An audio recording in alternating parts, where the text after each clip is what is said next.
ఇందులో ఆ hero character వేశారు ఆ బాబు కృష్ణ చైతన్య.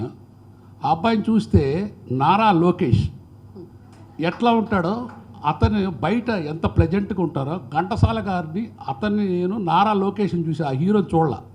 అంటే ఘంటసాల గారి వ్యక్తిత్వానికి నారా లోకేష్ వ్యక్తిత్వానికి చాలా దగ్గరగా ప్లెజెంట్గా సైలెంట్గా ఉన్నట్టు.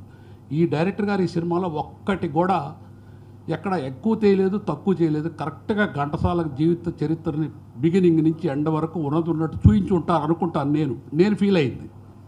తర్వాత ఈ సినిమాలో యాక్ట్ చేసిన తనికెళ్ళ భరణి వారు మన భారవి గారు భారవి గారు కానీ సుబ్బరాయ శర్మ గారు అసలు ప్రతి ఒక్కళ్ళు కూడా జీవించారండి ఈ క్యారెక్టర్లో. ప్రతి క్యారెక్టర్లో జీవించారు.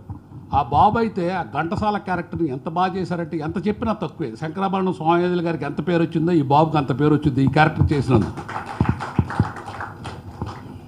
ఇంకా చెప్పొచ్చో చెప్పకూడదు కానీ నేను ఫీల్ అయ్యి చెప్పేస్తాను. ఇందులో నేను ఒక సీన్ చూశాను, నాకు హార్ట్కి బాగా, నా నిజ జీవితానికి బాగా దగ్గరలో ఉన్న సీను. నేను